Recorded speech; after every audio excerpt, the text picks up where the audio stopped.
So I will just underline the nice procedure Horst just showed us with some data, and I have no financial interests. So from the background, I just approach it more from a clinician side. And what's the role of carotid baroreceptor amplification in HFrEF patients? So if you look at the patients, we know that they have a reduced cardiac output and have elevated filling pressures.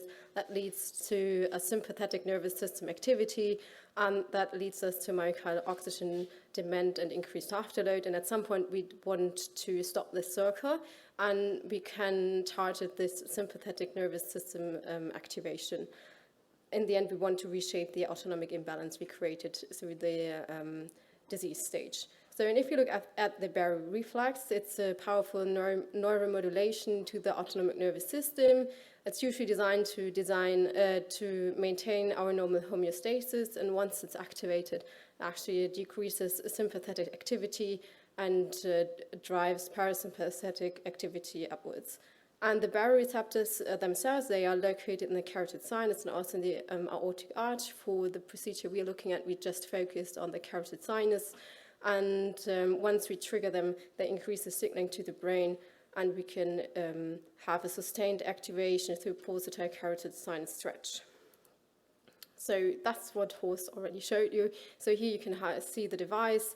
And what the device actually is. So it's a self-expanding rectangular nitinol implant, and it reshaped the carotid sinus without expansion. So it actually creates a larger effective arterial radius, which is shown in this picture here.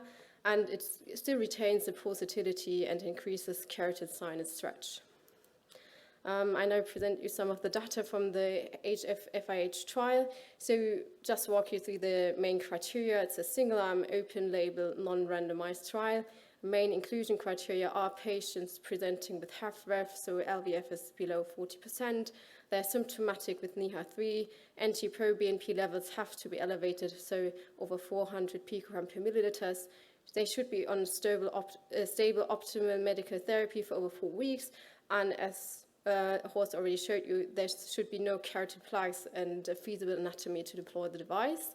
And so far, we included 21 patients who already reached the 12-month follow-up. So go just quickly through the safety observations. So we didn't see any procedure-related complications.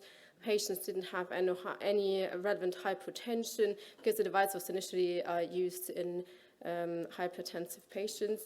So every patient undergoes MRI after the implantation, and we had 6 asymptomatic MRI findings. That's consistent with reports for the cerebral angiography and other endovascular procedures, so there is no stroke. Series of adverse events, so we had 2 deaths during follow-up, which were adjudicated by the CSC to be unrelated to the procedure or the device. There was 1 stroke. If to the device, the patient did not take the oral anticoagulation, we don't know why, and had a stroke afterwards. And so it was adjudicated to be possibly device-related. And during the pandemic, we had 1 COVID-19 hospitalization, which is obvious, nothing to do with the device. So if you look at the clinical results, which are quite convincing, so if you look at the symptomatic improvement, patients had a nice upward stream of the KCCQ overall score. The 6-minute walking distance increased from baseline through the follow-up. NIHA class decreased, and we also looked at measurable, so not subjective evidence. So looking at the left ventricular ejection fraction, also nicely increased over time, and the NT-proBNP levels went down over the 12-month follow-up period. We also looked at an individual responder analysis at 12-month follow-up, because that's quite important, so we really want to show and see that our patients get better with the device. Focus on the KCCQ, 6-minute walking distance, NT-proBNP levels. So positive improvement was seen in almost all of the patients, and those cutoffs we actually took from other heart failure trials, and we really do see quite nice improvement of the patients, even on the individual basis. So we conclude that a high percentage of the HFrEF patients responded with clinically meaningful improvements for them. I also just want to show you this graph on the right-hand side. It's nicely showing that the proBNP levels go down, and at the same time, we have an increase in the 6-minute walking distance and the KCCQ overall score.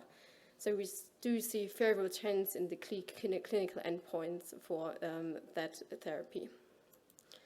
Also, if we look at the hospitalization trends, we do have, we looked at our patients before they went through, were included in the study, and we had 10 patients who were prior hospitalized due to heart failure before they had the device.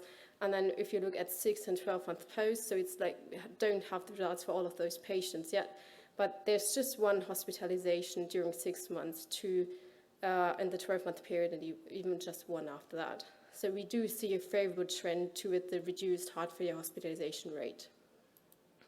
So I just want to conclude that AFBA seems to be a powerful neuromodulatory tool to restore autonomic balance. It has easy vascular access and seems to be a safe procedure. Its favorable effect on cardiac function and clinical outcomes, just as I showed you before. If you compare it to other techniques in this field, like the barostim, you don't have any battery ever have to change, and there's no up-titration needed. So once the patient has the device implanted, it's quite easy to follow up. And we're on the way to have additional clinical experience, because we actually need a randomized controlled trial to confirm our evidence. Thanks.